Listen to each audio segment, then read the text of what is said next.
"You're just baggage now, Mom." The words weren't shouted across the bustling terminal. There was no rage in his voice, just cold, calculated dismissal. My son Nathan stood at the check-in counter, his designer luggage already tagged, while I struggled with my worn suitcase and the carry-on he'd asked me to hold. For a moment, I thought I had misheard him over the airport announcements. I tilted my head slightly, searching his face for any hint of humor, some sign that this was just a poorly delivered joke. But there was none. Nathan stared at me like I was an inconvenience that had followed him for too long, excess baggage on his journey to success. Before we jump back in, tell us where you're tuning in from, and if this story touches you, make sure you're subscribed, because tomorrow, I've saved something extra special for you. I had given this boy everything. Sleepless nights nursing him through fevers, years of working double shifts to afford his private education, draining my retirement fund for his business venture, and now, standing in the very airport terminal. For a trip I had paid for, I was being told I no longer had value. I wanted to speak. My mouth opened, but the words caught in my throat. Instead, I smiled. A small, dignified smile, the kind you give a stranger who holds the door, not your only child. I straightened my back, adjusted my purse strap, and took a step backward. "I understand," I said softly. Then I walked toward the first-class counter, leaving him standing there with his mouth slightly open. I didn't look back as I handed over my credit card, upgrading my economy seat to first class on a different flight. I didn't cry as I moved through security. I walked through that airport with my head high, knowing that in 58 years of life, I had never made a more important decision than the one I was making now. Before we continue, let us know in the comments where you're watching from. Don't forget to like, share, and subscribe for more powerful stories of transformation. Before that moment in the terminal, before the cutting words and the first class ticket that changed everything, there was a different story. There was warmth. There was gratitude. There were decades of moments that made me believe my son and I shared an unbreakable bond. I was 26 when Nathan was born, young and full of dreams. I had just started a promising career in architectural design at a firm in Boston. His father, Marcus, was charming, ambitious, and ultimately unreliable. He left when Nathan was 3, disappearing to Europe with vague promises of sending money that never materialized. After that, it was just the two of us against the world. I didn't date. I didn't pursue my dream projects. I worked steadily, saved carefully, and loved fiercely. Every choice I made revolved around giving Nathan the stability and opportunities I never had growing up. I'd pack his lunch with little origami notes folded into shapes, a crane for courage on test days, a star when he needed to shine. I sat through countless piano recitals where he missed the same middle C every time, baseball games where he mostly warmed the bench, science fairs where his volcano didn't quite erupt. Always in the front row, always with a camera ready, always his biggest fan. When he developed severe asthma in middle school and had a terrifying attack during a school trip, I drove 4 hours through a snowstorm to reach him. I slept in a hospital chair for 3 nights, my hand never leaving his, humming the lullaby that had calmed him since infancy. The nurses tried to convince me to go home and rest. I refused. "He needs to see me when he opens his eyes," I told them. And when he did, the relief in his face confirmed I'd made the right choice. When he graduated from college with honors in business and finance, I wept so hard the ceremony program dissolved in my hands. "That's my son," I called out as he crossed the stage, my voice breaking with pride. The family next to me smiled indulgently at the emotional display. After the ceremony, Nathan hugged me tightly. "I wouldn't be here without you, Mom," he whispered against my hair. "Everything I become is because of you." I believed him with my whole heart. After graduation, Nathan moved to New York to work for an investment firm. I stayed in Boston, continuing my work as a project coordinator at the architecture firm where I'd built my career. We spoke every Sunday without fail. He'd tell me about his colleagues, the impressive clients, the late nights proving himself. I'd share stories about my latest projects, my community garden, the book club I'd finally joined. It wasn't the same as having him nearby, but I was proud of his independence. I had raised him to fly, and now he was soaring. 3 years into his New York life, Nathan called on a Wednesday instead of our usual Sunday. "Mom, I'm starting my own investment consulting firm," he announced, his voice electric with excitement. "I've got clients ready to follow me, but I need startup capital." He explained the opportunity in a rush of technical terms and ambitious projections. The bottom line, he needed $175,000. It was nearly all of my retirement savings, the security I'd been building for 30 years. But the decision wasn't even difficult. "Of course," I said. "I'll transfer it tomorrow." "You're the best, Mom," he replied. "You'll be the first investor I pay back, with interest. I promise." The business flourished beyond even Nathan's optimistic projections. Within 18 months, he had opened a second office in Chicago. Our Sunday calls became monthly, then occasional. I told myself this was natural. He was busy building his empire. When we did speak, he sounded distracted, often cutting our conversations short for business matters that couldn't wait. Preparing and narrating this story took us a lot of time, so if you are enjoying it, subscribe to our channel. It means a lot to us. Now back to the story. Then came my diagnosis. Stage 2 breast cancer. Not a death sentence with modern medicine, but certainly a battle. I called Nathan immediately, hands still shaking from the doctor's office. "Mom, that's terrible," he said, and I could hear the genuine shock in his voice. "What can I do?" "Nothing, sweetheart. I just wanted you to know." "Do you need me to come to Boston?" No, I assured him. "The treatment plan is straightforward. I'll be fine." What I didn't say was how terrified I felt facing surgery, alone, how the thought of empty rooms during chemotherapy made my heart clench. I didn't want to burden him. To my surprise, Nathan arrived at my door the next day, suitcase in hand. "I've arranged to work remotely for 2 weeks," he announced. "You're not doing this alone." For those 2 weeks, he was my Nathan again.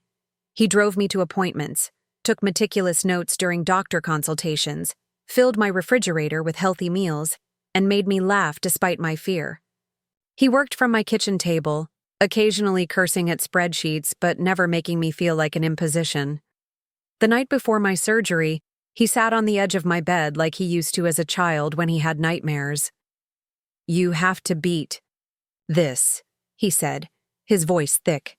"You're all I have." The surgery was successful. The margins were clear. The prognosis was excellent. Nathan stayed through my initial recovery, then reluctantly returned to New York with promises to visit monthly. During my chemotherapy, he came for the first treatment, not the second, called to apologize about missing the third. By the fourth, the excuses stopped coming. I completed my treatment alone, rang the survivor's bell with nurses cheering instead of family. I sent Nathan a photo. He responded with a thumbs-up emoji and, "Great news, Mom." 6 months later, I was declared cancer-free but exhausted. The combined stress of illness and treatment had left me unable to maintain my previous workload. My employer had been understanding during my treatment, but now gently suggested I might consider early retirement. At 56, I wasn't ready to stop working completely, but my energy wasn't what it had been. I called Nathan. "I'm thinking of making a change," I explained. "Maybe selling the condo, finding something smaller. Perhaps moving closer to you in New York." "Actually," he said, his voice brightening, "I've been meaning to call you. I'm expanding again, opening an office in San Francisco. It's the perfect opportunity, Mom. Come west with me. You can have a fresh start, too." The idea was appealing. California sunshine instead of Boston winters. a new environment away from cancer memories. And most importantly, being near Nathan again. I could help with the business, I offered. My project management experience. Absolutely, he interrupted. We'll find something perfect for you. 2 months later, I had sold my Boston condo, packed 30 years of life into a storage unit, and flown to San Francisco with 2 suitcases and high hopes. Nathan met me at the airport with a quick, distracted hug. The corporate apartment isn't ready yet, he explained, typing rapidly on his phone as we walked to his car. You'll stay with me for a few weeks. It'll be fun, like when I was in high school and we'd have those movie marathons, remember? I remembered. I also remembered how he'd fallen asleep on my shoulder during those marathons, how we'd laugh at the same movie moments, how connected we had felt. His San Francisco apartment was stunning, a modern high-rise with floor-to-ceiling windows overlooking the bay. The furnishings were sleek, minimal, expensive. The guest room is through there, he said, pointing down a hallway. Make yourself at home. I've got a video call in 10 minutes, but we'll catch up at dinner. He ordered delivery that night, still on calls through most of the meal. I went to bed early, jet-lagged and slightly disoriented by the quick transition. Tomorrow would be better, I told myself. We just needed to settle into a rhythm. But the next day, Nathan left before I woke up. A text message explained he had early meetings and would be home late. Help yourself to anything, he wrote, as if I were a house guest rather than his mother. Days passed this way. Nathan working marathon. Hours. Me exploring the neighborhood alone, learning bus routes, finding the closest grocery store, the nearest park. When we did share space, he was perpetually distracted, on his phone, his laptop, his mind elsewhere. When do you think I could see the office? I asked over a rare shared breakfast. I'd love to understand more about the business, see where I might fit in. Nathan looked up from his phone, blinking as if he'd forgotten I was there. Right, the office. It's still chaos right now, moving in, setting up systems. Give me another week or two to get things running smoothly. I nodded, trying to ignore the sinking feeling in my stomach. Another week passed, then another. I mentioned the corporate apartment once. Nathan explained the lease had fallen through, but he was working on alternatives. You're welcome to stay here as long as needed, he said, not quite meeting my eyes. It's a big place. It was big in square footage, perhaps, but increasingly small in how it made me feel. I began to notice how Nathan would sigh when he found me in the living room, how he'd retreat to his bedroom for calls even when I was being perfectly quiet, how he never introduced me to colleagues or friends who occasionally stopped by. I was becoming invisible in my son's life, an inconvenient presence he had to navigate around. The realization hurt more than any physical pain I'd endured during cancer treatment. Still, I tried. I kept my belongings meticulously organized in the guest room. I prepared dinner when I knew he'd be home, setting the table with the careful attention I'd once given his birthday parties. I asked interested questions about his work, his new city, his life. The answers grew shorter, the appreciation less evident. Once I overheard him on the phone in his bedroom, voice carrying through the wall. Yeah, she's still here, he said to someone. I mean, it's fine, but the timing is awful with everything going on. I need my space, you know? I sat on the edge of my bed, hands trembling slightly as I smoothed invisible wrinkles from the duvet. The ground beneath my feet seemed to shift. The safety I had always felt with Nathan crumbling at the edges. I told myself I was overreacting, that he was under tremendous pressure launching a new office, that things would improve once the initial business chaos settled. But deep down, a quiet voice whispered a harder truth. Something fundamental had changed. The son who had once clung to me during thunderstorms now saw me as an intrusion in his carefully constructed life. One evening, about 6 weeks after my arrival, Nathan came home with 2 colleagues. I had been reading in the guest room and emerged to greet them. "Oh, this is my mother," Nathan said, his tone oddly dismissive. "She's staying with me for a bit while she figures out her next move." Not, "This is my mother, Eleanor, who helped me start this business," or "This is my mother who beat cancer last year." Just a vague introduction that made me sound directionless and dependent. His colleague, a woman with sharp features and sharper eyes, smiled politely. "How nice. Will you be settling in San Francisco permanently?" Before I could answer, Nathan laughed. "God, no. Mom's a Boston lifer. Too set in her ways for California, right, Mom?" I forced a smile.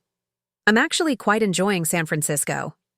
Nathan barely seemed to register my response, already moving the conversation to business matters, effectively dismissing me from the interaction. I retreated to the kitchen, making a show of preparing tea I didn't want, just to have somewhere to be. Later, after they'd left, I tried to talk to him. "Nathan, about what you said earlier, about me being too set in my ways for California." He barely looked up from his laptop.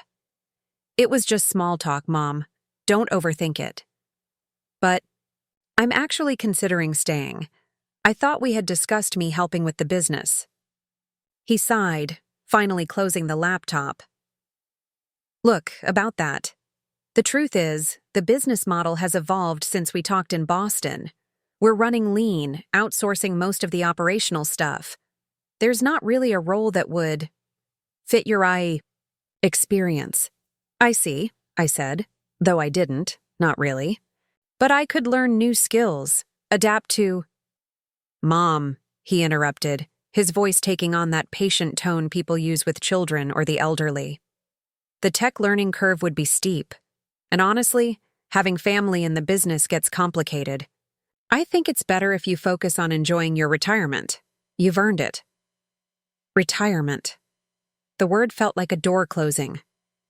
I was 56, with decades of professional experience and plenty of energy despite my health challenges.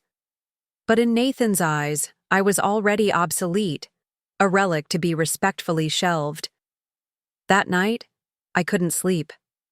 I lay awake staring at the unfamiliar ceiling, replaying the years of sacrifice, the love freely given, the proud moments, and now this gradual dismissal.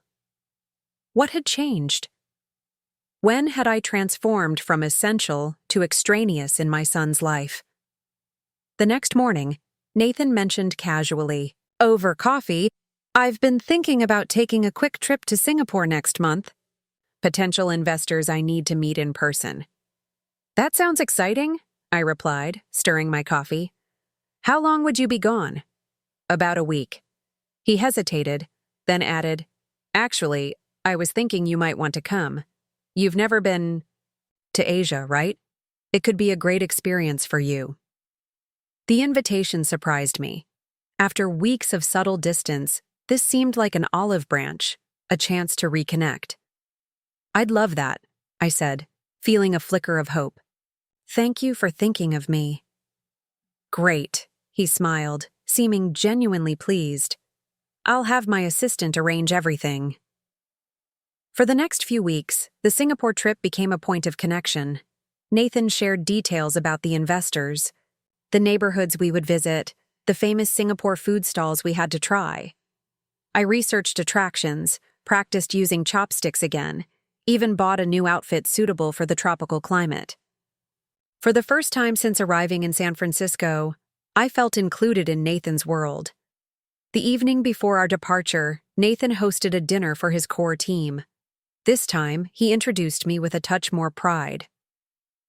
"My mother's joining me for the Singapore trip," he told them. "She's never let me travel alone for important milestones." It wasn't entirely accurate. I hadn't been invited to numerous business trips and achievements over the years, but the sentiment warmed me. Perhaps things were turning around. The next morning, we arrived at San Francisco International Airport, 3 hours before our flight, as Nathan insisted on for international travel. He was unusually tense, checking his watch repeatedly as we waited in the check-in line. I should have arranged for the VIP check-in, he muttered. This is taking forever. When we finally reached the counter, the agent smiled professionally. Good morning. Where are you traveling today? Singapore, Nathan replied. Business class. The agent typed, then frowned slightly. I see one business class reservation for Mr. Nathan Reynolds. Are you traveling together? She looked between us. Nathan cleared his throat. There should be 2 reservations. One business class, one economy. My heart sank a little. He hadn't mentioned I'd be in economy while he flew business. Not that I expected luxury, but the separation felt symbolic somehow. The agent kept typing. I'm showing economy for Eleanor Reynolds, but there's a problem with the reservation. It's showing as payment pending. Nathan's expression darkened. He pulled out his phone, stepping slightly away from the counter and speaking in hushed tones I couldn't quite hear. After a moment, he returned. There's been a mix-up with the corporate card, he explained to me, frustration evident. The economy ticket didn't process properly. I can pay for it now, I offered, reaching for my purse. The flight's full, the agent interjected apologetically. Economy is completely booked. We do have first-class availability, but… That's ridiculous, Nathan cut in. I'm not paying first-class prices because of a processing error. The agent's professional smile remained fixed. I understand your frustration, sir. Let me see what I can do. There's another flight to Singapore leaving tomorrow morning. Tomorrow? No, that won't work. I have meetings scheduled. Nathan ran a hand through his hair, visibly agitated. He turned to me, lowering his voice. Mom, would you mind taking the later flight? I really can't miss these meetings. I stared at him, the realization slowly dawning that in his hierarchy of priorities, I ranked somewhere below his business schedule. Before I could respond, his phone rang. He checked the screen. I have to take this, he said, stepping away again. Just wait here. I'll figure something out. As I stood there, my suitcase beside me, watching Nathan pace and gesture during his call, something shifted inside me. The excitement I'd felt about the trip evaporated, replaced by a clarity I hadn't experienced in years. When Nathan returned to the counter, his expression was resolute. Here's what we'll do. I'll check in for my flight. Mom, you can book the tomorrow flight once this payment issue is sorted. The agent looked uncomfortable. Sir, we can't guarantee availability tomorrow either, not in economy. The Singapore route is very popular right now. Nathan sighed dramatically. Fine, then we'll need to rethink this entirely. He turned to me. Mom, I'm sorry, but I think it's best if you sit this one out. I'll make it up to you another time. I nodded slowly, watching as he handed over his passport and placed his sleek designer luggage on the scale. After he received his boarding pass, he stepped away from the counter, guiding me toward a nearby seating area. This is just bad timing, he explained, already shifting into the next phase of his day. You understand, right? These investors won't wait. I did understand, but not in the way he meant. I understood that I had become an afterthought in my son's carefully curated life, an obligation he managed rather than a person he cherished. Can you manage my carry-on until I get through security? He asked, handing me his leather backpack. It's got my laptop, and I need to make some calls before boarding. I took the bag automatically, its weight settling across my shoulder, like the countless burdens I had carried for him over the years. Nathan, I said quietly, do you remember when you had pneumonia your sophomore year of college?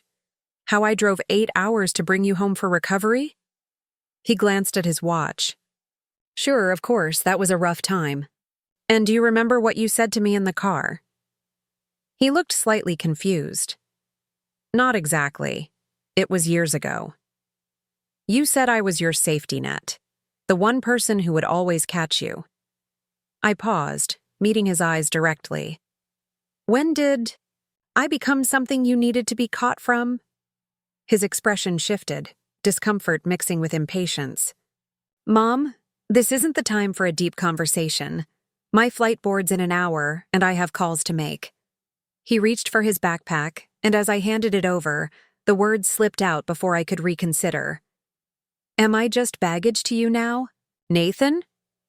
He didn't shout the response. There was no dramatic scene like in the movies. Instead, he sighed, checking his watch again, and said with flat finality, "You're just baggage now, Mom, and I can't carry it while I'm trying to build something important."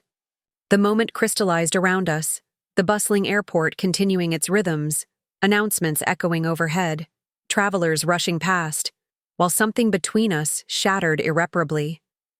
I didn't cry. I didn't plead.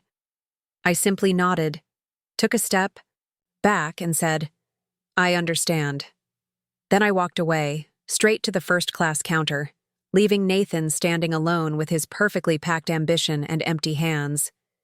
The first-class counter had no line. A sleek, professional woman with an immaculate bun looked up as I approached, offering a practiced smile. "How may I assist you today?" "I'd like to purchase a first-class ticket." My voice sounded stronger than I felt. "Preferably not to Singapore." She raised an eyebrow but maintained her professional demeanor. "Did you have a particular destination in mind?" I hadn't thought that far ahead. Where does one go when they're unshackling themselves from a lifetime of giving without receiving? Where is the departure point for a woman who has just been called baggage by her only child? "Somewhere with beaches," I finally said. "Somewhere warm, where nobody knows my name." The agent's fingers moved efficiently across her keyboard. "We have a first-class seat available on our flight to Honolulu departing in 3 hours. Hawaii. I'd always wanted to go. Nathan had promised to take me for my 50th birthday, but something important had come up. It always did." "Perfect," I said, sliding my credit card across the counter. The same credit card that had paid for Nathan's college textbooks, his first suit for interviews, the deposit on his first apartment. As the agent processed my ticket, I glanced back toward where I'd left Nathan. He was already gone, disappeared into the security line, moving forward without a backward glance, just as he'd been doing for years while I stood still, waiting to be needed. "Mrs. Reynolds?" The agent's voice pulled me back. "Your boarding pass." She handed me the glossy first-class ticket. "Lounge access is included. Would you like directions?" I took the ticket, the heavy cardstock feeling like a Declaration of Independence in my hands. "Yes, please." 20 minutes later, I sat in a plush chair in the first-class lounge, a complimentary glass of champagne bubbling beside my phone. My fingers hovered over the screen. Should I text Nathan? Let him know I wouldn't be in San Francisco when he returned? That I had finally taken the hint that had been flashing in neon for months?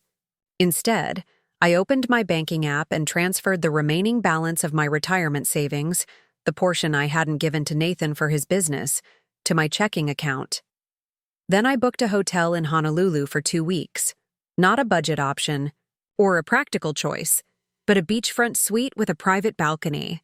For the first time in decades, I wasn't calculating how my choices would affect someone else's comfort or convenience. The realization was terrifying. It was also exhilarating. When my flight was called, I walked to the gate with my head high. The woman who boarded that plane wasn't the same one who had stood frozen at the check-in counter just hours earlier. That woman had been waiting for permission to exist. This one was done waiting. As the plane lifted off, banking over San Francisco Bay, I didn't look out the window for one last glimpse of the city where my son lived. Instead, I accepted the flight attendant's offer of another glass of champagne and opened the novel I purchased in the terminal, a thriller about a woman who disappears to reinvent herself. How appropriate. 6 hours later, I stepped into the humid Hawaiian air, inhaling the sweet fragrance of plumeria and possibility. The hotel had sent a car, another first-class perk. The driver, a cheerful man named Kimo with silver hair and laugh lines, greeted me with a fresh lei. "Welcome to Hawaii, Mrs. Reynolds. First visit?" "Eleanor, please," I corrected gently. And yes, my first visit. I've waited a lifetime for this. Then we better make it worth the wait, he smiled, taking my luggage. The drive from airport to hotel was a blur of turquoise ocean glimpses, swaying palms, and volcanic mountains rising majestically in the distance. It didn't feel real, not the landscape, not my presence in it, not the abrupt severing that had propelled me here. The Grand Pacific Hotel exceeded every expectation. My suite faced the ocean, with floor-to-ceiling windows that slid open to capture the sea breeze. The king-sized bed was piled with pillows. The bathroom featured a soaking tub beside a window, and a welcome basket contained local fruits, chocolates, and a bottle of wine. I stood in the center of this luxury, surrounded by more space than I needed, more indulgence than I'd ever allowed myself, and felt a momentary panic. What was I doing? I couldn't afford this long term. I had no plan, no purpose, no one expecting me anywhere. I sank onto the edge of the bed, the emotional whiplash of the day finally catching up. Tears came then. Not delicate, dignified tears, but great heaving sobs that bent me double. I cried for the little boy who had once treasured my presence, for the young man who had promised I'd never be alone, for the successful adult who had reduced me to an inconvenience. Most of all, I cried for the woman who had believed that selfless giving would ensure she'd always have a place in her child's life. When the storm passed, I rose shakily and walked to the bathroom, splashing cold water on my swollen face.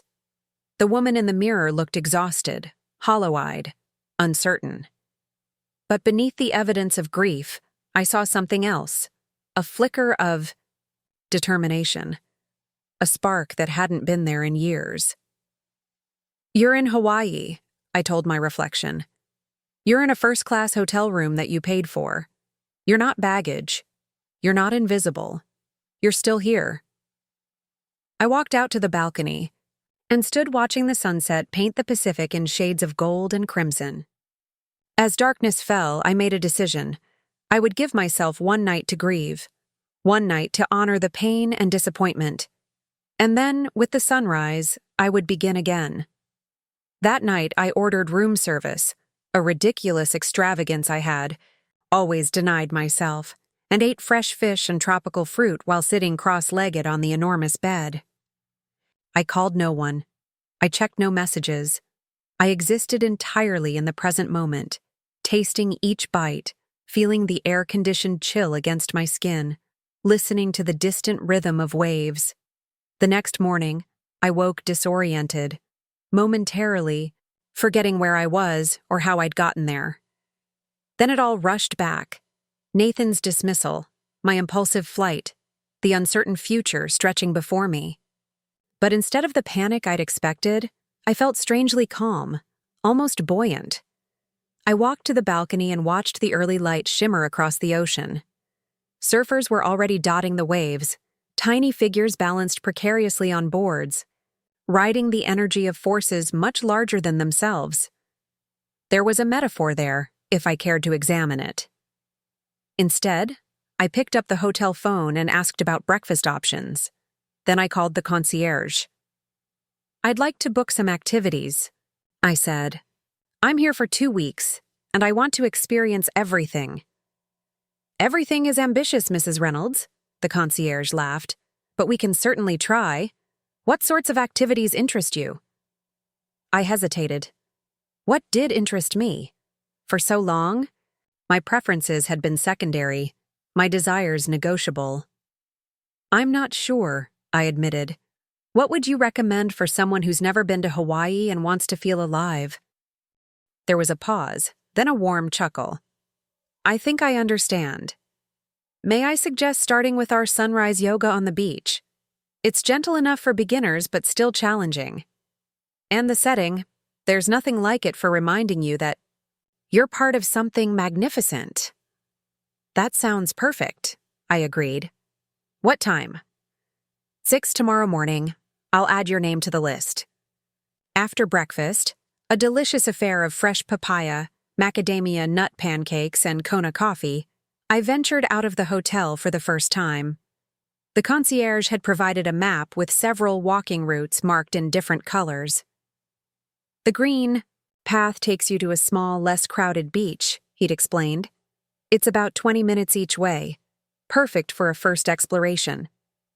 I followed his suggestion, walking slowly along the coastal path, stopping frequently to absorb the startling beauty around me, the vivid flowers, the rhythmic crash of waves, the distant outline of another island on the horizon.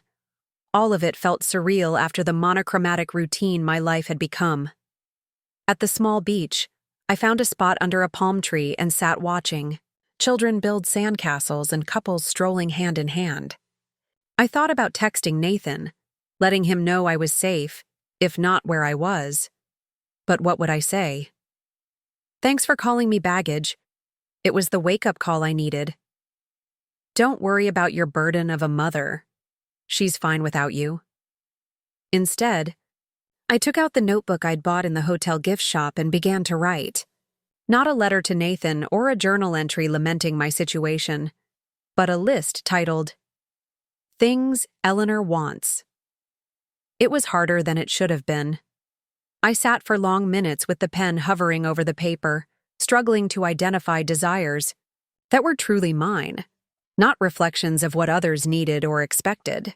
Finally, I wrote, to swim in the ocean, to sleep without setting an alarm, to eat dessert first, to learn something new that has no practical purpose, to make a friend who knows nothing about my past.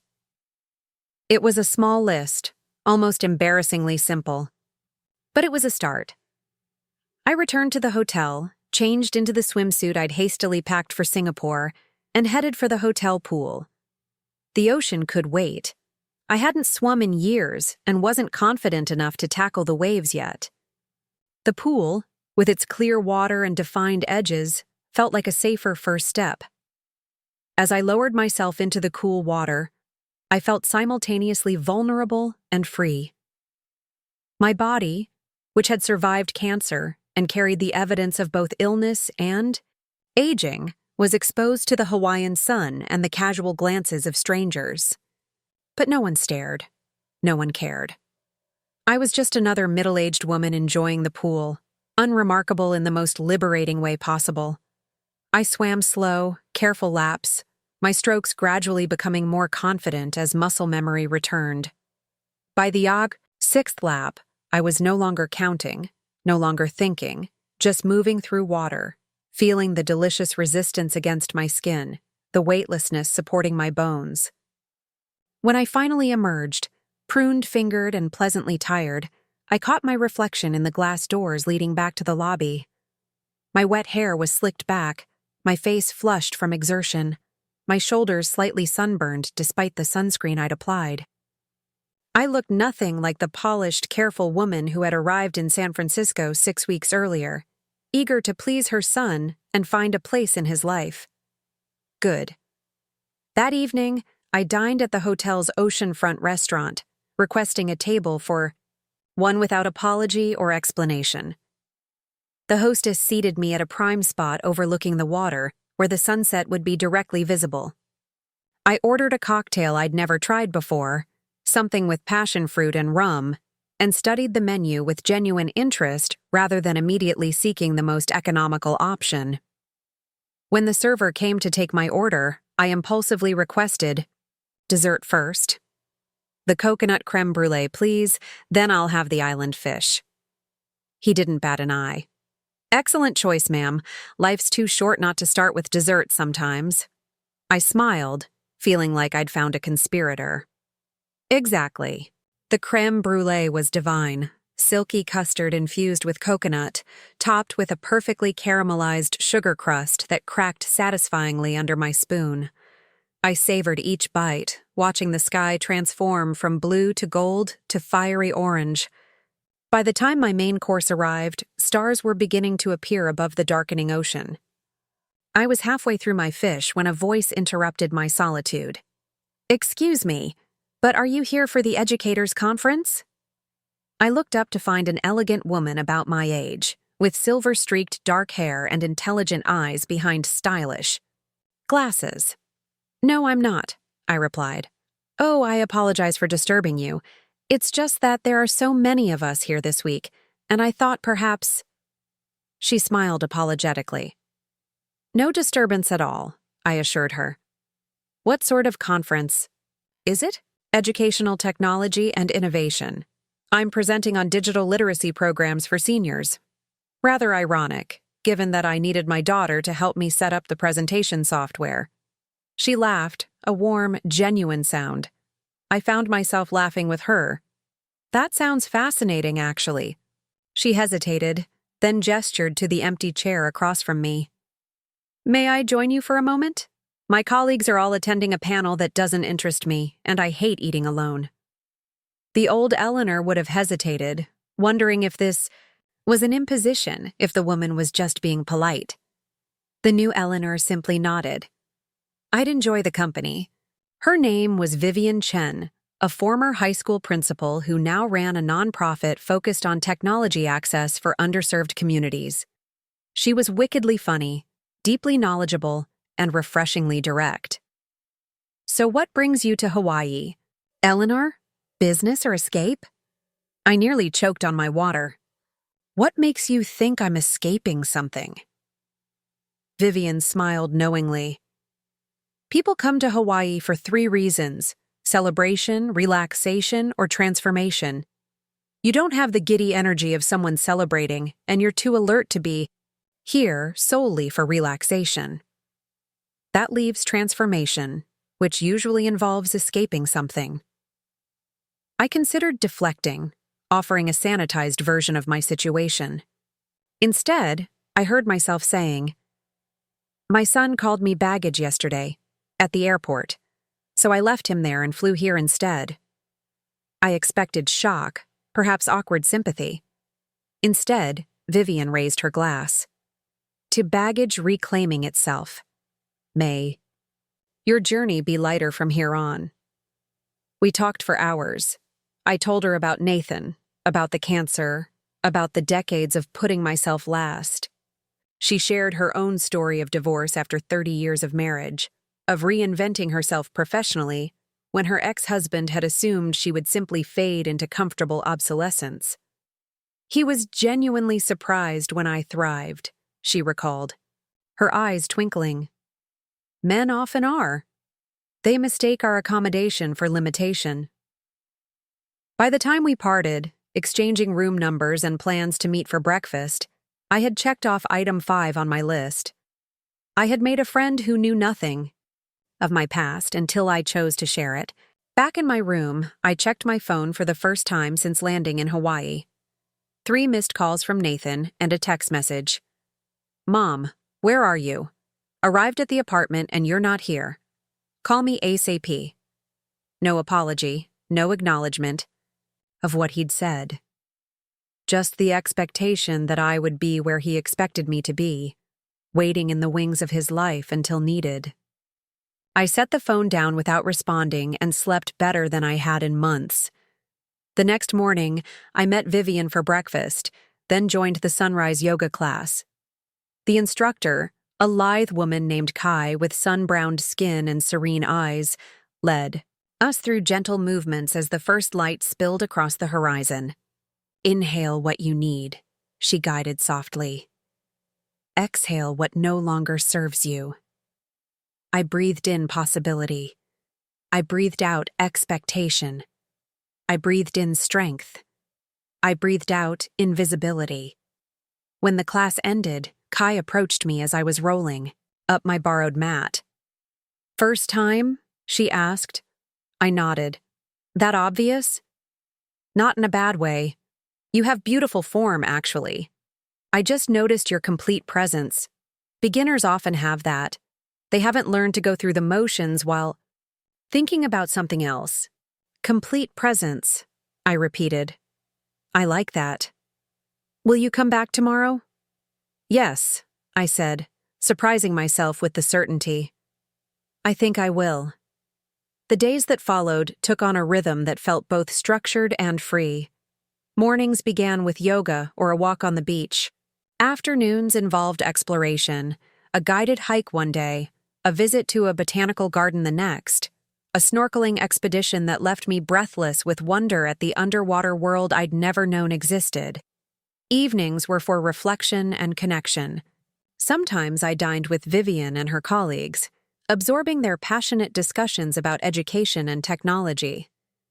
Other nights I ate alone, either at the hotel or at small local restaurants Chemo had recommended, developing a taste for poke and haupia pie. I checked my phone less frequently. Nathan had left several more messages, his tone evolving from annoyed to concerned to slightly frantic. "Mom, seriously, where are you? I'm worried. I've called your friends in Boston. No one has heard from you. Mom, please. I'm sorry about what I said. Just let me know you're okay." That last one almost broke my resolve. The instinct to soothe his worry, to put his needs before my own, was deeply ingrained. I composed a brief text. "I'm safe. I need time. Please respect that." His response came immediately. "Time for what? Where are you? I'm coming to get you." I didn't reply. On my 5th day in Hawaii, I met with a financial advisor Vivian had recommended. Karen was a straight-talking woman in her 60s who specialized in helping women navigate major life transitions. "Let's see what we're working with," she said, after I'd outlined my situation. I showed her my accounts, explained about the money I'd given Nathan for his business, detailed my pension from the architecture firm. She studied the figures, occasionally asking clarifying questions. Finally, she looked up, her expression thoughtful. "The good news is you're not destitute. The concerning news is you can't maintain this first-class lifestyle indefinitely, not without some changes." "I know," I admitted. "This was an impulse, not a plan." "Sometimes impulses lead us exactly where we need to go," Karen said. "Now, let's build the plan around it. Tell me, Eleanor, what are you good at? What do you love doing? And most importantly, what would you be willing to do for the next 10 years or so to create the life you want?"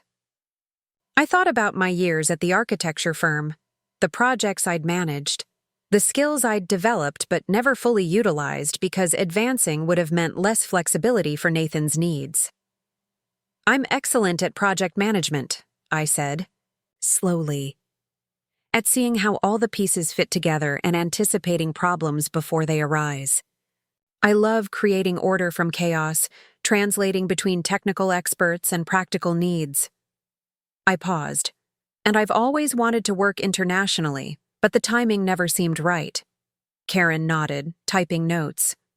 "The architecture and design field has a significant presence here in Hawaii, especially with the hotel and resort development. There's also a growing emphasis on sustainable design and culturally sensitive approaches." She looked up. "Would you be interested in exploring opportunities here?" The question caught me off guard. "Here? In Hawaii?" "Why not? You came here for transformation. Perhaps this is part of it." I glanced out her office window at the palm trees swaying against the blue sky. Could I really build a new life here? Thousands of miles from everything familiar, from Nathan? "I need to think about it," I said finally. "Of course. In the meantime, let's talk about immediate priorities. You have enough funds for about 3 months at your current spending level. After that, you'll need either income or a more economical living situation." As I left Karen's office, my phone vibrated with an incoming call. Nathan again. This time, I answered. "Mom? Thank God. Where are you? Are you okay?" His voice, so familiar, sent a complicated surge of emotions through me. Love, hurt, longing, resolve. "I'm fine, Nathan. I'm taking some time for myself." What does that mean? Time where? Everyone's worried sick. Everyone? Or just you when you realized I wasn't available to watch your plants and collect your mail while you were in Singapore? Silence. Then, "That's not fair." "Isn't it? When was the last time you asked about my day? My hopes? My plans?" When was the last time you saw me as a person rather than a convenient extension of your needs? Mom, You called me baggage. Nathan. At the airport, do you remember that? Another silence, longer this time. I was stressed. The ticket situation, I didn't mean it. I think you did. Not maliciously, perhaps, but truthfully. And that's okay. I took a deep breath. It showed me something important. What are you talking about? Just tell me where you are, and we can discuss this in person. No, I'm not ready for that. I'm doing something I should have done years ago, putting myself first. I have my own journey now, Nathan, my own life to build. Build? Mom, you're...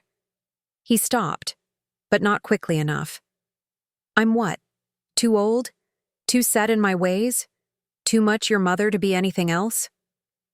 I felt a calmness I hadn't expected. That's exactly why I needed to leave. You couldn't see me anymore. Maybe I couldn't see myself either. So what? You're just never coming back? Throwing away our relationship over one stupid comment?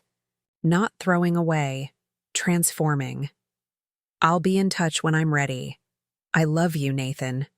I always will. But I need to love myself first now. I ended the call before he could respond, before my resolve could weaken. Then I walked to the beach and stepped into the Pacific Ocean for the first time, feeling the warm water swirl around my legs, the sand shift beneath my feet, supporting me even as it changed. Item 1 on my list, complete. That night, I sat on my balcony watching distant lights from boats on the dark water.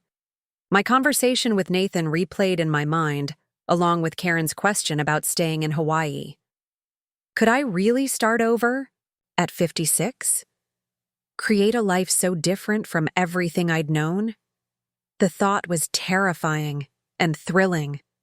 For the first time in decades, the canvas of my future was blank, waiting for me to choose the colors, the shapes, the composition. I pulled out my notebook and started a new list, this one titled, What Eleanor Needs. Work that values my experience and challenges my mind, a home that feels like a sanctuary, financial independence and security, community and meaningful connections, purpose beyond myself, but not at the expense of myself. As I wrote the last item, I realized something important. Nathan wasn't on the list, not because I didn't love him, but because my needs could no longer be defined by or dependent on him. That was the lesson I had needed to learn, the truth that had been obscured by years of self-sacrifice. I was not baggage to be carried or left behind at someone else's convenience. I was my own journey, my own destination, and I was just getting started. As my second week in Hawaii began, I moved out of the luxury hotel into a modest but charming vacation rental on the North Shore. The small cottage sat just 2 blocks from the beach, with a tiny lanai surrounded by plumeria trees and birds of paradise. At a quarter of the hotel's nightly rate, it would extend my financial runway significantly, a practical decision that felt like my first real step toward sustainable independence. The morning after I moved in, I woke naturally with the sunrise, filtering through gauzy curtains. No blaring alarm, no immediate responsibilities, just the gentle chirping of birds and distant ocean sounds.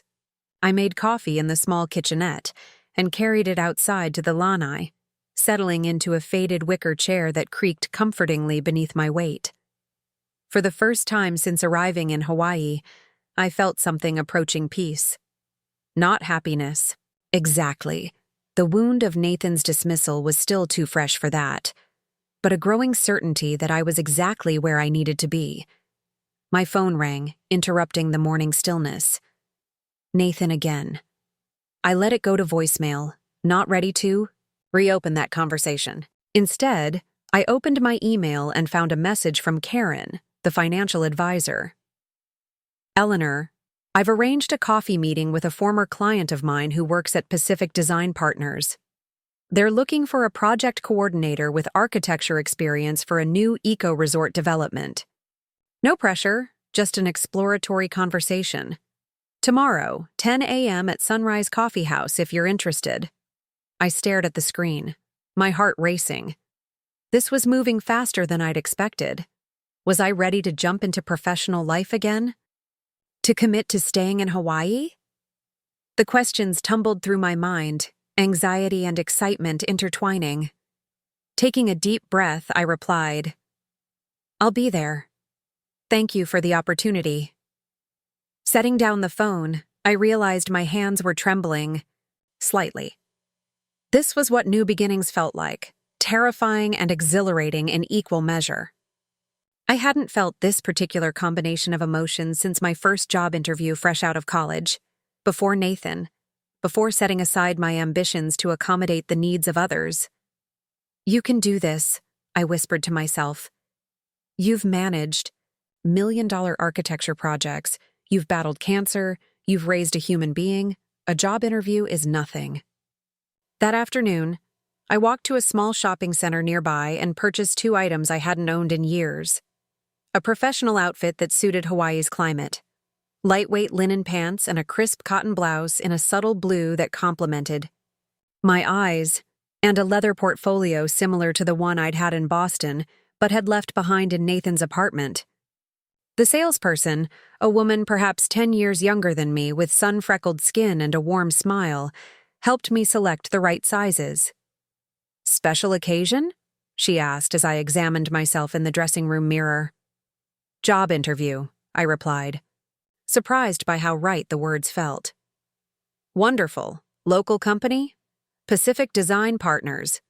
Her eyebrows rose appreciatively. "They're excellent, very forward-thinking. My sister's husband works in their sustainability division." "Is it a good place to work?" I asked, realizing I hadn't even thought to research the company. "From what I hear, yes, especially for women. Their CEO is a woman, did you know? Started as a draftsperson 30 years ago and worked her way up." I hadn't known, but the information sent a little spark of inspiration through me. If she could build that path 3 decades ago when the industry was even more male-dominated, what might be possible for me now? Back at the cottage, I spent the evening researching Pacific Design Partners, learning about their projects, philosophy, and the eco-resort development that would likely be the focus of tomorrow's conversation. I prepared questions, reviewed my experience, and practiced speaking confidently about my skills without minimizing or qualifying them, a habit I'd developed over years of trying not to overshadow Nathan's accomplishments. As I worked, I realized I was enjoying myself. The familiar rhythm of professional preparation, the intellectual engagement of learning about sustainable design approaches, the simple pleasure of feeling competent and purposeful, all of it felt like rediscovering a part of myself that had been packed away for too long. When my phone rang again just before midnight, I wasn't surprised to see Nathan's name. This time I answered. "It's late there," I said by way of greeting. "Where is there, Mom? Just tell me." His voice sounded tired, strained. "I'm in Hawaii." A pause. "Hawaii? Why Hawaii?" "Because it's where the next flight was going. Because it's beautiful. Because it's not where you expected me to be." "You're being childish," he said, frustration evident. Running off without telling anyone, ignoring my calls, making everyone worry. "No, Nathan," I interrupted firmly. "I'm not being childish. I'm being independent. There's a difference." "Fine, whatever. When are you coming back?" The question hung between us, heavy with assumption. Coming back. To what? To waiting in his apartment while he built his important life? To making myself small enough to fit into the corners he allocated? "I don't know that I am," I said softly. "What are you talking about? Of course you're coming back. Your life is here." "Is it? What life exactly? Waiting for you to have time for me? Helping with your business when it's convenient? Being the emergency contact but never the priority?" His silence told me the words had hit home. "Mom, I know I haven't been attentive lately. I've been focused on the business." But that doesn't mean you should throw away everything and hide in Hawaii. I'm not hiding, Nathan. For the first time in decades, I'm actually being seen. By myself, if no one else. What does that even mean? How could I explain it to him? The freedom of waking up and asking myself what I wanted. The revelation of making choices based solely on my own needs and desires. The terrifying exhilaration of facing the future without using him as my compass. It means I'm building my own life now. One where I'm the main character, not the supporting cast. And I'm what, just cut out of the picture? His voice cracked slightly, revealing a vulnerability I hadn't expected. No, I said gently. Never that. But our relationship needs to change. It can't be what it was.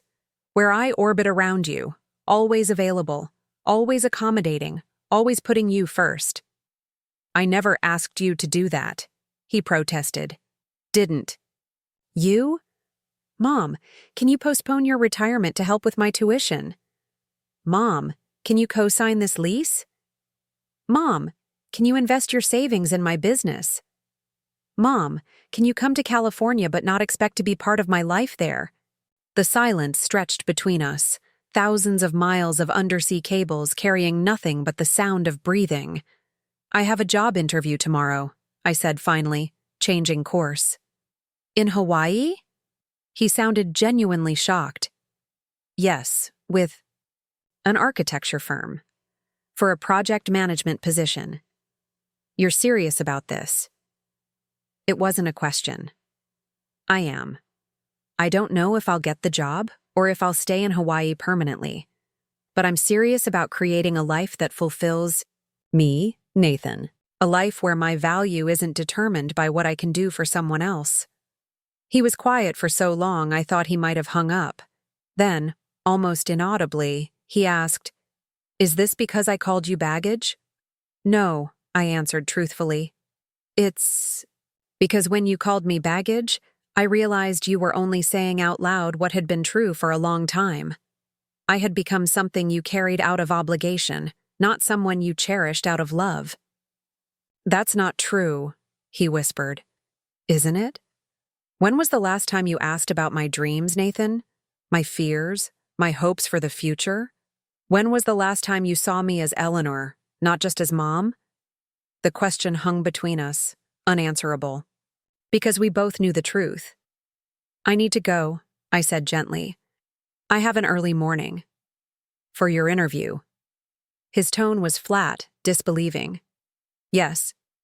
Good luck, I guess." It wasn't warm, it wasn't supportive. But it was something, an acknowledgement, however grudging, of my path diverging from his expectations. "Thank you. Good night, Nathan."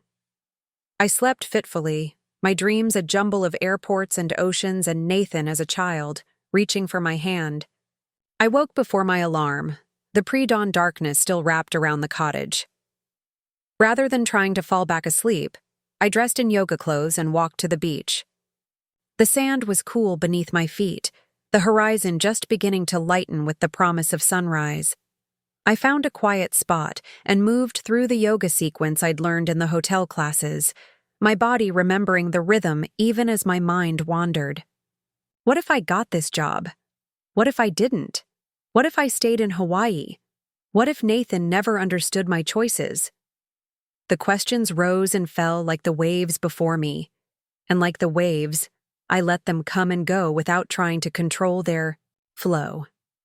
As the sun broke over the horizon, painting the sky in impossible pinks and golds, a clarity settled over me.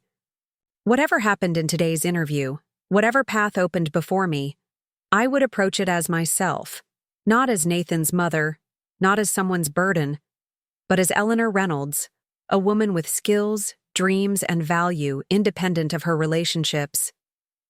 The Sunrise Coffee House was a charming spot with local artwork on the walls and an open-air patio overlooking a small garden.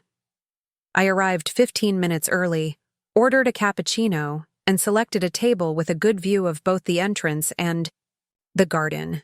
The outfit I'd purchased felt right, professional but not stiff, appropriate for Hawaii's business casual environment while still conveying competence. At precisely 10 a.m., a woman entered, scanning the room with purpose. She was perhaps in her early 40s, with curly hair pulled back in a professional style and a presence that commanded attention without demanding it. She spotted me and approached with a confident stride and an outstretched hand. "Eleanor Reynolds? I'm Makani Alana, Senior Project Director at Pacific Design Partners." Her handshake was firm, her smile genuine. We exchanged pleasantries as she ordered a coffee and then settled into what I expected to be a preliminary screening conversation. Instead, Makani launched straight into substance. "Karen speaks very highly of your project management experience in architecture. Tell me specifically about how you've handled client expectation management on complex projects." No softball questions, no gentle warm-up. I appreciated her directness and responded in kind, detailing a particularly challenging museum renovation, where donor expectations had clashed with practical constraints. For the next hour, our conversation flowed through technical discussions of project timelines, sustainability considerations, and the unique challenges of developing in Hawaii's delicate ecosystem. I found myself engaged, energized, drawing on professional knowledge I hadn't utilized in years. Makani was an excellent interviewer, probing for specifics while creating space for me to demonstrate both expertise and character. As our discussion wound down, she leaned back with an appraising look. "Why Hawaii, Eleanor? You've built your career in Boston. What brings you here now?" It was the question I'd been expecting, but dreading. How honest should I be? The professional? Answer would reference career growth, new challenges, perhaps a lifelong interest in sustainable design. The real answer involved airports and baggage and painful reckonings. I opted for a middle path. I came to Hawaii initially as an unplanned detour, but it's becoming a deliberate choice. At this stage in my life, I'm seeking both professional challenge and personal growth. This island seems to offer unique opportunities for both. Makani nodded slowly. Unplanned detours can lead to the most interesting destinations. She gathered her notes. Our eco-resort project is challenging on multiple levels: environmental sensitivity, cultural considerations, technical complexity. We need someone who can navigate all of that while maintaining relationships with diverse stakeholders. "That sounds exactly like the kind of challenge I'm looking for," I said honestly. "The position requires a minimum 2-year commitment. Would that be a problem for you?" 2 years in Hawaii, 2 years building a new life, thousands of miles from Nathan, from everything familiar. The thought was daunting. It was also thrilling. "Not a problem," I said firmly. "I'm ready to commit to building something meaningful here." Makani smiled. "We'd like you to come in tomorrow to meet the team and discuss specifics. Does 9 a.m. work for you?" I blinked, surprised by the quick progression. "Yes, absolutely." "Excellent."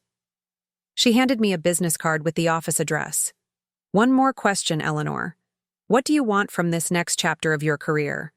Not what you think we want to hear, but what you truly want." The question caught me off guard with its directness. I considered carefully before answering. "I want to contribute meaningfully to projects that matter. I want to use the skills I've developed over decades without being limited by assumptions about my age or capacity for growth. I want to learn new approaches and collaborate with people who challenge me." I paused.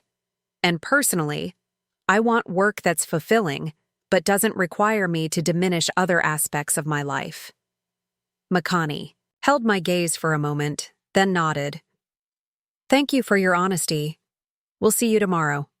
As she left, I remained at the table, a strange mixture of emotions swirling through me: excitement about the opportunity, apprehension about such a significant change, pride in how I'd represented myself, and beneath it all, a quiet amazement that this, an interview for a prestigious position in a field I loved, had manifested just days after I'd declared my independence.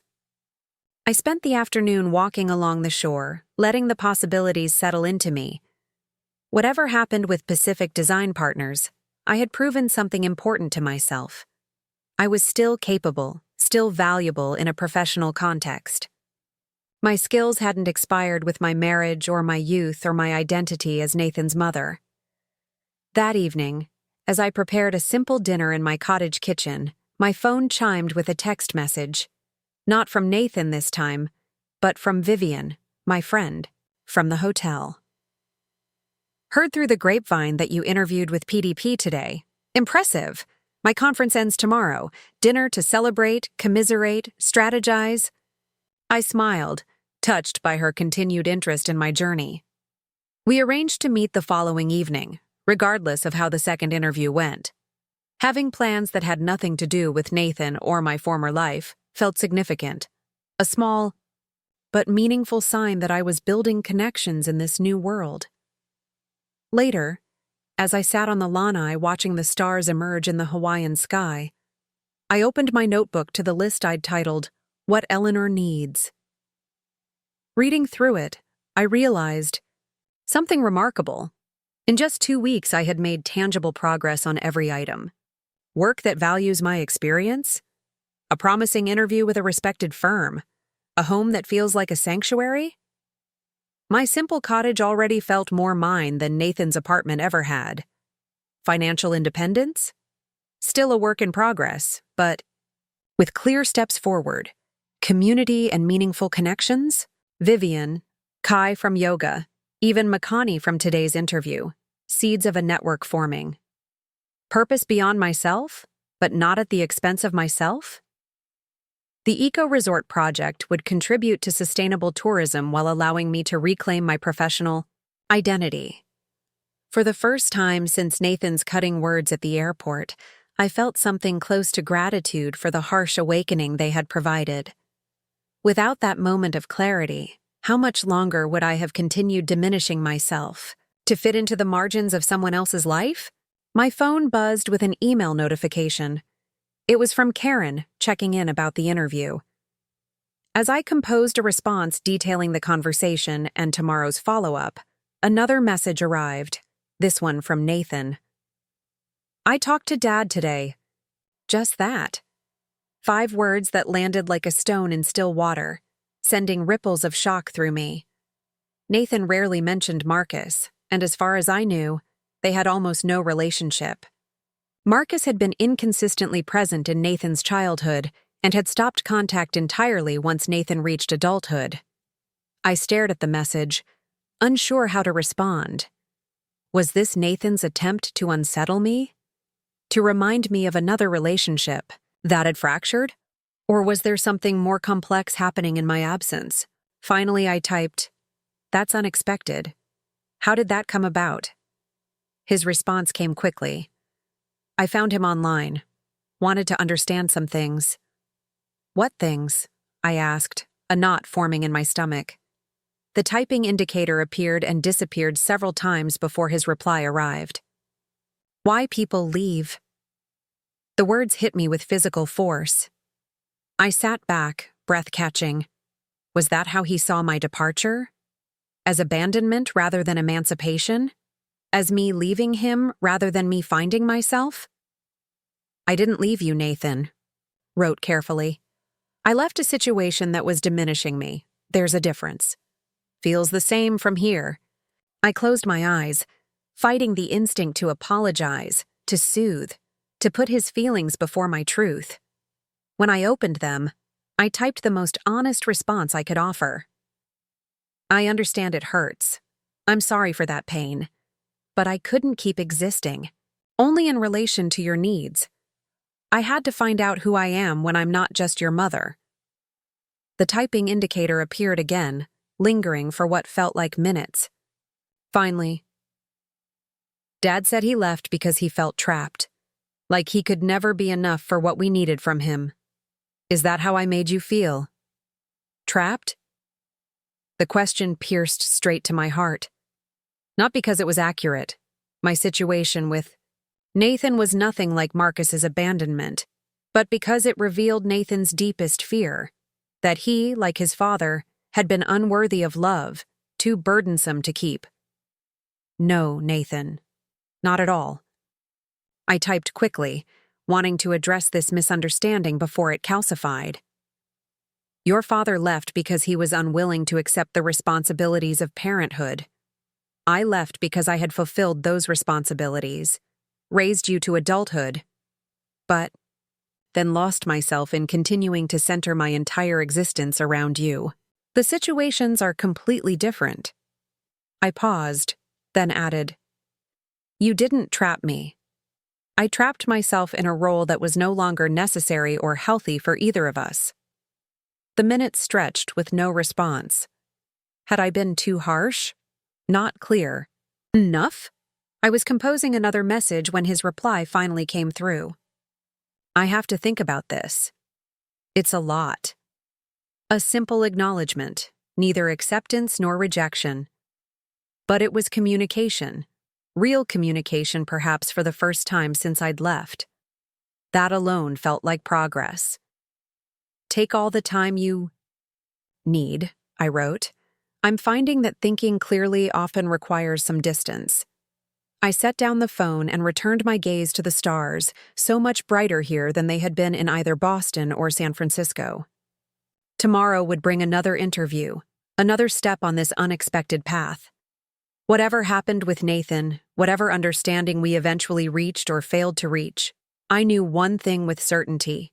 I would never again make myself smaller, to accommodate someone else's inability to see my full dimension. The following morning, I dressed carefully in my new professional outfit, added a simple silver necklace I'd purchased from a local artisan, and called a rideshare to take me to the Pacific Design Partners office. Located in a modern building, with extensive glass and natural materials, the space reflected the firm's commitment to sustainable design, abundant natural light, living green walls, and views of both mountains and ocean. Makani greeted me in the reception area and introduced me to the team I'd potentially be working with, an impressive group of architects, environmental specialists, and cultural advisors, all focused on creating a resort that honored Hawaiian traditions while minimizing ecological impact. For the next 3 hours, I was engaged in the most stimulating professional conversation I'd had in years. I reviewed preliminary designs, asked questions about construction challenges, offered perspectives based on my Boston experience, and listened carefully to the team's vision for the project. By the time we gathered in a conference room for the final discussion, I felt both exhausted and exhilarated. This was exactly the kind of work I had always wanted to do. Complex, meaningful, collaborative. You've impressed us, Eleanor, Makani said frankly. Your technical knowledge is solid, and your approach to stakeholder management aligns with our values. We'd like to offer you the position of project coordinator for the KOA Sustainable Resort Development. She slid a document across the table, a formal offer letter with compensation details, benefits information, and start date. The salary was lower than what I'd earned in Boston, but more than sufficient for the simpler life I was building in Hawaii. More importantly, the role offered autonomy, responsibility, and purpose. We'll need your answer by Monday, Makani continued. I understand this represents a significant life change, so take the weekend to consider carefully. I thanked her, sincerely, tucked the offer letter into my new portfolio, and walked out into the bright Hawaiian sunshine, feeling as though I had opened a door to a future I hadn't even imagined 2 weeks earlier.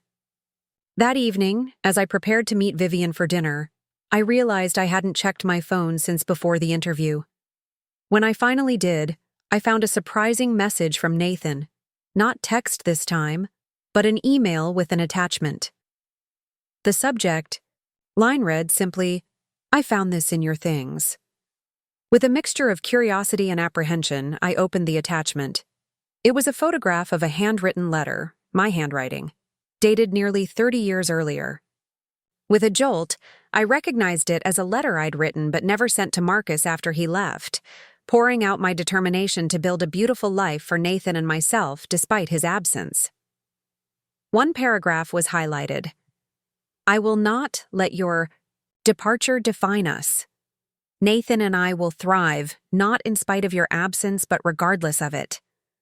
I am more than the woman you left behind. I am strength and possibility and love incarnate. Remember that when you look back someday, you didn't leave a victim. You left a phoenix. I stared at the words, tears welling in my eyes. I had forgotten this letter, this declaration of independence and resilience written in the rawness of abandonment. But apparently, I had kept it all these years, tucked away in some box or drawer that Nathan had discovered while searching my belongings. His accompanying message was brief. You were strong enough then. You're strong enough now. I'm sorry I made you feel like baggage when you've always been the wings. I sat on the edge of my bed, the phone trembling in my hands, tears flowing freely now. Not tears of sadness or regret, but of recognition, of being seen, finally, by the person whose vision of me had mattered most. It wasn't reconciliation, not yet. It wasn't Nathan suddenly understanding everything or me abandoning my new path. But it was acknowledgement. It was respect. It was the beginning of a relationship between adults rather than between mother and child. I didn't respond immediately. This message deserved careful consideration, a thoughtful reply rather than an emotional reaction.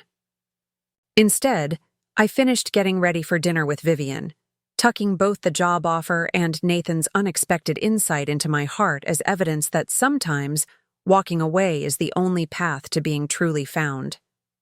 To new beginnings, Vivian said, raising her glass of Pinot Noir.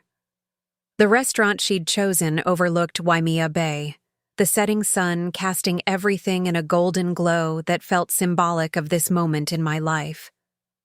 I clinked my glass against hers. And unexpected detours. So, tell me everything about the job offer, she urged, her eyes bright with genuine interest.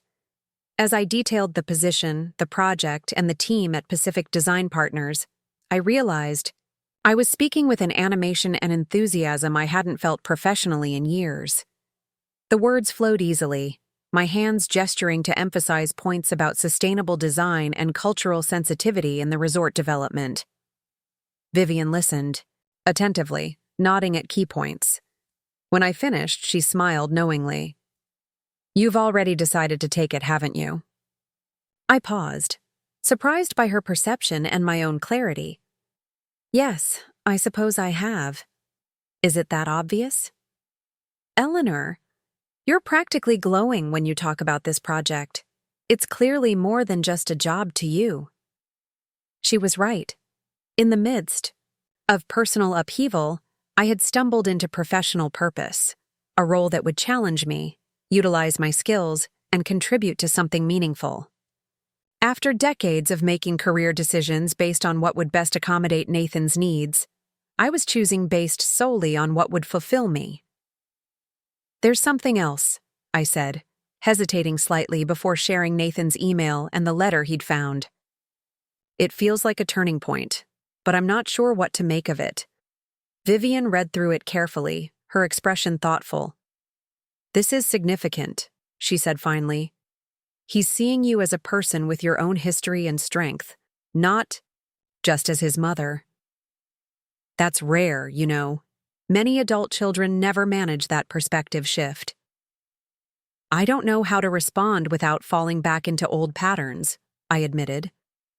Part of me wants to rush back to California to try to repair everything immediately. And the other part? Knows that would undo everything I've been building here. The independence, the clarity, the sense of self separate from him. Vivian nodded, swirling her wine gently. The hardest part of any relationship transformation is holding the line while also keeping the door open. Too rigid, and connection becomes impossible. Too yielding, and you're back where you started. Her words resonated deeply. The challenge wasn't choosing between Nathan and myself. It was redefining our relationship so that both of us could exist fully. What will you tell him about the job? She asked. The truth, I said simply. That I'm accepting a position that excites me, building a life that fulfills me, and hoping that we can develop a new kind of relationship based on mutual respect rather than dependency. And if he doesn't understand? If he sees it as rejection? I considered this painful possibility. Then I'll have to accept that as part of the process. I can't make his understanding a condition of my growth. Vivian reached across the table and squeezed my hand. That, my friend, is wisdom that many never achieve. Now let's order dessert and celebrate properly. Later that night, I composed my response to Nathan, choosing words carefully to honor both his gesture and my path forward. Finding that letter must have been surprising. I'd forgotten writing it, but seeing it now, I recognize that same determination has been within me all along, just dormant. Sometimes we need to be reminded of our own strength. I've been offered a position as project coordinator for an eco-resort development here in Hawaii. It's challenging, meaningful work with a 2-year commitment. I've decided to accept it. This isn't about running away from you, Nathan. It's about running toward myself, the self I set aside years ago to focus entirely on being your mother. That was the right choice then. This is the right choice now. I hope you can understand that I need this. Not just the job, but the opportunity to define myself beyond motherhood. I will always be your mother, and I will always love you. But I need to be Eleanor too. When you're ready, I'd like to talk more about where we go from here. Not as mother and son in the old ways, but as 2 adults who share a history and, I hope, a future. Just a different one than either of us imagined. I hit send before I could second-guess myself, then turned off my phone and stepped out onto the lanai. The night air was soft against my skin, carrying the scent of plumeria and distant rain. Tomorrow I would call Makani and formally accept the position. Tomorrow I would begin making arrangements to extend my stay in Hawaii from an impulsive escape to a deliberate choice. But tonight, under the vast canopy of stars, I simply breathed in the possibility of becoming more fully myself than I had ever allowed before. The following Monday, I signed the employment contract with Pacific Design Partners and arranged to move from the vacation rental into a longer-term apartment, a light-filled 1-bedroom with mountain views in a quiet neighborhood. The rent was reasonable, the location convenient for my new commute, and most importantly, it was entirely mine. A space where every decision, from furniture to coffee mugs, would reflect my preferences alone. Nathan hadn't responded to my email yet. I tried not to interpret his silence, reminding myself that he was processing significant changes in how he understood our relationship. Instead, I focused on preparing for my new position, which would begin the following week. Makani had provided a comprehensive briefing package about the Koa Resort project. I spent hours absorbing the details: environmental impact studies, cultural significance assessments, architectural renderings, stakeholder concerns. The complexity was intimidating but exciting, requiring me to dust off professional skills that had lain dormant and acquire new knowledge specific to Hawaii's unique context. On my last free day before starting work, I treated myself to a solo adventure, a guided hike to a hidden waterfall in the island's lush interior. The trail wound through dense rainforest, occasionally opening to reveal breathtaking vistas of emerald valleys and distant ocean. Our guide, a Hawaiian man named Keone with weathered skin and gentle wisdom, shared stories about the plants and their traditional uses, the geological history of the island, and the cultural significance of water in Hawaiian spiritual practices. In Hawaiian thinking, he explained as we rested beside a crystal-clear stream, water is not just a resource, but a connection between mountains and ocean, between generations, between the seen and unseen worlds. The word for water, wai, is also found in waiwai, which means wealth or abundance, because without water, there is no life, no wealth of any kind. Something about his words resonated deeply with me. I had spent decades of my life feeling disconnected from my own source, my own flow. Now, having broken free of stagnation, I was beginning to feel that movement again, the current of my own purpose and passion carrying me forward. When we reached the waterfall, a 60-foot cascade, tumbling into a clear pool surrounded by ferns and flowering plants, Keone invited those who wished to swim in the sacred waters. "It is said that these waters can wash away what no longer serves you," he told us. "A cleansing of spirit as well as body." Without hesitation, I slipped into my swimsuit and waded into the cool, clear pool. The water embraced me, startlingly, cold at first, then refreshing. I swam toward the waterfall, feeling the increasing vibration of its power through the water. When I reached the turbulent edge where the cascade met the pool, I took a deep breath and slipped behind the falling water. For a moment, I was in another world, a space between elements, surrounded by thundering sound and dancing light as the sun filtered through the moving water. I closed my eyes and let go, of expectation, of anxiety about the future, of lingering, guilt about the past.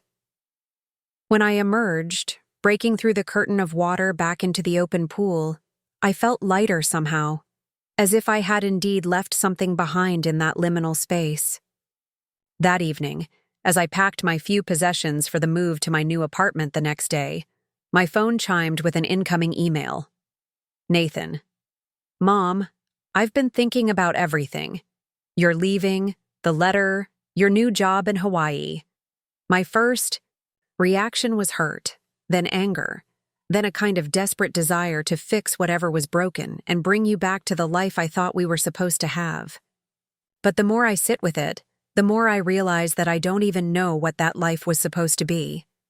I just assumed you would always orbit around mine, available when I wanted connection, invisible when I wanted independence. I never questioned whether that arrangement fulfilled you. I talked to Taylor, the woman you met briefly in San Francisco, about all this. She asked me a question that stopped me cold. What would you want for your mother if you truly loved her for herself, not just for what she gives you? The answer, when I finally found it, was simple. I would want you to be fulfilled, challenged, engaged with life on your own terms. I would want you to wake up excited about your day, to use your considerable talents, to feel valued and valuable beyond what you contribute to my life. So while part of me still wants to book a flight to Hawaii and convince you to come back, the better part, the part that actually deserves to be your son, wants to say this instead. Congratulations on your new position. The project sounds fascinating and perfectly suited to your skills. I'm proud of you for taking this leap, even though it terrifies me to think of you so far away, building a life that doesn't revolve around mine. I don't know what our relationship looks like from here. I'm still processing my own role in making you feel like baggage when you have always been the wind beneath my wings. But I want to figure it out, if you're willing to be patient with me. For now, just know that I'm trying to really see you as Eleanor, not just as Mom. It's harder than I expected, but I'm working on it. Love, Nathan. Tears blurred my vision as I finished reading, not tears of regret or guilt, but of profound relief. He was trying, he was seeing, and in that effort, however, imperfect, lay the possibility of a relationship more authentic than what we'd had before, one based on mutual respect rather than dependence and obligation. I responded simply, "Thank you for this gift of understanding. It means everything. I'm working on this new relationship too. We'll figure it out together, just differently than before. I love you, not just as your mother, but as myself. And I'm so proud of the reflection you've shown here." The next morning, I moved into my new apartment and began arranging the few belongings I'd accumulated since arriving in Hawaii. The space was modest but filled with light, with large windows framing a view of the Ko'olau Mountains. I had purchased only the essentials: a comfortable bed, a small dining table with 2 chairs, a desk for working from home when needed. The simplicity felt appropriate for this new chapter. A clean slate, uncluttered by objects or obligations that didn't serve my current purpose. As I unpacked, I realized I had no photographs. In my hasty departure from Nathan's apartment, I had taken nothing sentimental, nothing that connected me to my previous life. For a moment, I felt a pang of regret for this absence of visual history. Then I had an idea. Taking out my phone, I composed a text to Nathan. "Would you mind sending me some photos? Old ones of us together, recent ones of you. I'd like to have some memories in my new place, but also to see you as you are now." His response came quickly. "Check your email in an hour." True to his word, an hour later, my inbox contained a link to a shared photo album. Nathan had not only scanned some precious old photographs, him on my shoulders at age 3, his high school graduation, the two of us on a rare vacation to Maine, but had also included recent photos of himself in San Francisco, his office, his life as it was now. It was a visual bridge between our past and present, an acknowledgement of continuity even amidst profound change. I selected a few to print and frame, a curated history that honored our connection without defining my space entirely through my role as his mother. The following Monday, I walked into Pacific Design Partners for my first official day as project coordinator for the Koa Resort development. Makani greeted me warmly, introduced me to team members I hadn't met during the interview process, and showed me to my office, a small but well-appointed space with a window overlooking a courtyard. Garden. "We're glad you're here, Eleanor," she said, handing me a leather portfolio embossed with the company logo. "Your perspective is exactly what this project needs at this stage." As I settled in, reviewing the project timeline and preparing for my first team meeting, I felt a sense of rightness, of alignment between my skills and this new challenge. The woman who had stood frozen at the airport check-in counter, stung by her son's casual dismissal, seemed distant now, a chrysalis left behind as I emerged into this new form. The weeks that followed established a rhythm to my new life.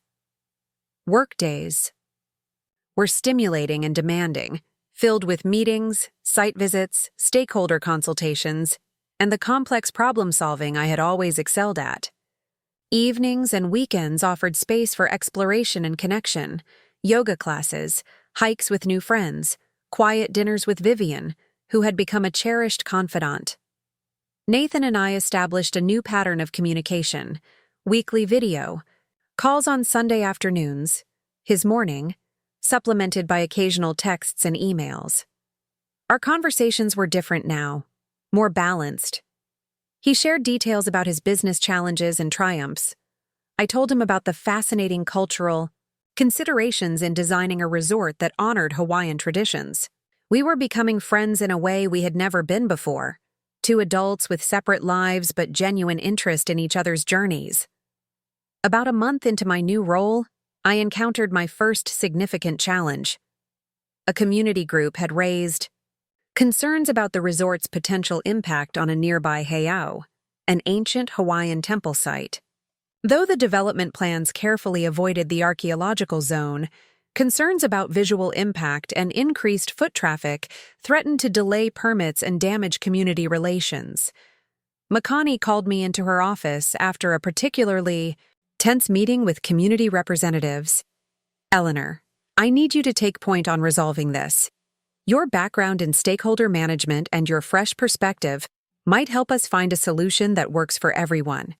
It was a vote of confidence I hadn't expected so early in my tenure. "I'll need to understand the cultural concerns more deeply," I said, already formulating an approach, "and perhaps rethink some of our fundamental assumptions about the project." Boundaries. Over the next 2 weeks, I immersed myself in learning about Hawaiian cultural practices, the significance of heiau sites, and the community's relationship with their ancestral lands. I arranged meetings with cultural practitioners, listened more than I spoke, and gradually developed a proposal that would significantly modify the resort's footprint, creating a larger buffer zone around the heiau and incorporating educational elements about Hawaiian history and cultural preservation into the resort experience itself. The solution would require substantial redesign work and additional costs, but would ultimately create a more authentic, respectful development that could serve as a model for responsible tourism. When I presented the proposal to Makani and the executive team, I spoke with a conviction and authority that surprised even me. This approach doesn't just address the immediate concerns, I explained.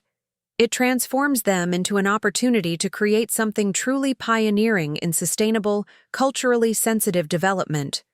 Yes, it requires investment now, but the long-term benefits in community relations, marketing differentiation, and creating a genuinely unique visitor experience far outweigh the costs.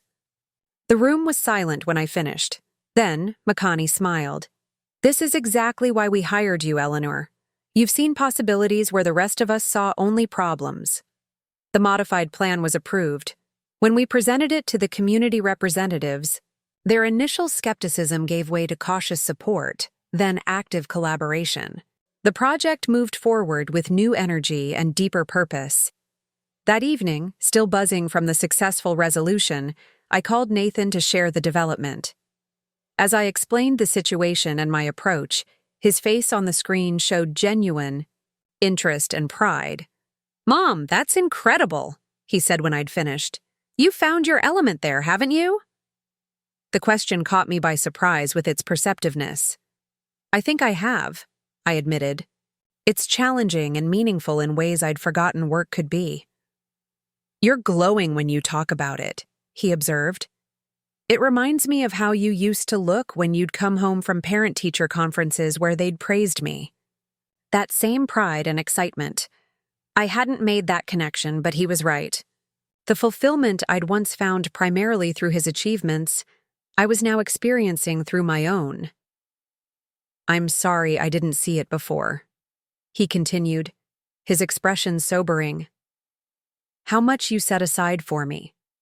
How much of yourself you put on hold." "It was my choice," I said gently. "And at the time, the right one.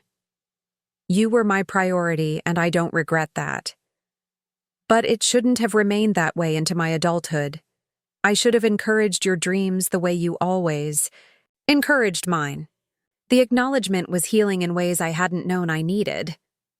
"We're both learning," I told him. "That's what matters now." After we disconnected, I sat on my lanai watching the sunset paint the mountains in deepening shades of purple and gold. 6 months ago, I could never have imagined this life. Professionally engaged, personally fulfilled, establishing a new kind of relationship with my son based on mutual respect rather than dependence. All because I had walked away from the airport check-in counter toward an uncertain future, rather than accepting the diminished role I'd been assigned. The following weekend, I received an unexpected email from Nathan. "I've been doing some thinking about our financial entanglement. When you invested your retirement savings in my business, it was with the understanding that you'd be repaid with interest. That hasn't happened, and it's long overdue. I've attached documentation of a transfer to your account, the full amount plus the agreed-upon interest. The business is doing well enough now that this won't cause hardship, and it's important to me that this aspect of our relationship is properly resolved. This isn't about guilt or obligation. It's about honoring commitments and treating you with the respect you deserve as both my mother and an individual who made a significant investment in my future." The transfer represented financial security I hadn't expected to reclaim. Enough to purchase a modest condo in Hawaii if I chose to put down more permanent roots. Enough to ensure I wouldn't need to work beyond when I wanted to. But more valuable than the money was what it represented. Nathan's concrete acknowledgement of my separate financial identity, his recognition that supporting him shouldn't come at the cost of my own security and choices. I thanked him simply and sincerely, neither diminishing the importance of the repayment nor making it the centerpiece of our evolving relationship. It was one strand being rewoven in the complex tapestry of our connection, significant but not defining. As my first anniversary in Hawaii approached, Makani called me into her office for what I assumed would be a routine performance review. Instead, she surprised me with an unexpected proposal. "The Koa Resort project has benefited tremendously from your approach," she began. "So much so that we'd like to expand your role. We're creating a new position, Director of Cultural Integration and Stakeholder Engagement, to apply your methodology across all our projects. It would mean a significant promotion, more responsibility, and the opportunity to shape the firm's overall approach to development in Hawaii." The offer was simultaneously thrilling and daunting. "I'm honored," I said honestly. "But this would be a completely new direction for me." Makani smiled. "Eleanor, everything you've done in the past year has been a new direction. You've proven that you thrive on reinvention. Why stop now?" Her words resonated deeply. I had come to Hawaii seeking escape and found purpose.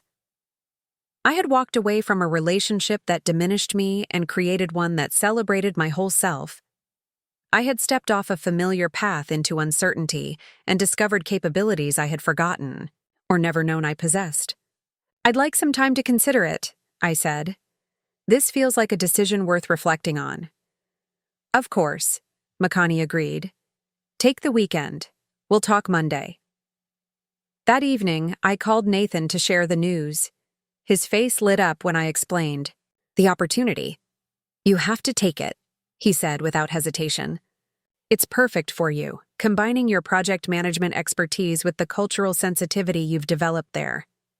Plus," he added with a smile, "Director Eleanor Reynolds has a nice ring to it." "It would mean staying in Hawaii indefinitely," I pointed out, "making this move permanent rather than a 2-year experiment." He nodded, a flicker of sadness crossing his features before resolving into genuine support. "I know, and I'd miss having you closer geographically. But Mom, Eleanor," he corrected himself, using my name deliberately, "you've found something there that lights you up from within. I can see it every time we talk. How could I possibly wish for anything less for you?" In that moment, I realized how profoundly our relationship had transformed. The son who had once seen me as baggage was now championing my independent flight. The mother who had once defined herself through his needs was now making choices based on her own fulfillment. We had both grown through the painful separation, emerging with a healthier, more balanced connection. "I'm thinking of coming to visit," he added, "if that's okay. Maybe next month? I'd like to see this world you've created for yourself, meet your colleagues, experience your Hawaii." "I'd love that," I said, meaning it completely. "Not to show you what you've missed, but to share what I've found." "Exactly," he smiled. "Not your world or mine, but a point of genuine intersection." After we said goodbye, I walked to the beach near my apartment, now a familiar refuge for reflection. The sun was setting, painting the Pacific in brilliant oranges and pinks. I watched a young mother and her son building an elaborate sand castle at the water's edge, working together with focused joy, partners in creation. Someday, perhaps, Nathan would have children of his own. I would be a grandmother, a role I would approach differently than I had motherhood, present but not consuming, supportive but not self-sacrificing. The lessons of this transformation would extend beyond our single relationship, creating new patterns for generations to come. As twilight deepened around me, I reflected on the question Makani had posed. Why stop reinventing now? Indeed, why stop at all? Life wasn't a single transformation, but a continuous unfolding, each chapter opening possibilities for the next. The woman who had stood frozen at an airport check-in counter, wounded by her son's dismissal, had been carrying too much, not just his emotional baggage, but her own limitations, her own diminished expectations for herself. In walking away and choosing first class, she hadn't just changed seats on a metaphorical airplane, she had chosen an entirely different destination. Monday morning, I walked into Makani's office with my decision. I'm accepting the position, I told her. Not because it's the safe choice or the expected next step, but because it genuinely excites me. Because I want to see what else I'm capable of becoming. She smiled, extending her hand to seal our agreement. That's exactly why we want you. In this role. You understand that transformation isn't just something you go through. It's something you choose, again and again. As I left her office, I felt the truth of her words settling into my bones. Life would continue to present crossroads, moments where the familiar path beckoned with its comfort, while unknown terrain offered growth. The difference now was that I had learned to trust myself at these junctures, to recognize that sometimes, walking away from the expected is walking toward yourself. I had boarded first class and left baggage behind. But the true journey, the continuous flight toward becoming more fully myself, was only just beginning. Up next, you've got 2 more standout stories right on your screen. If this one hit the mark, you won't want to pass these up. Just click and check them out. And don't forget to subscribe and turn on the notification bell so you don't miss any upload from us.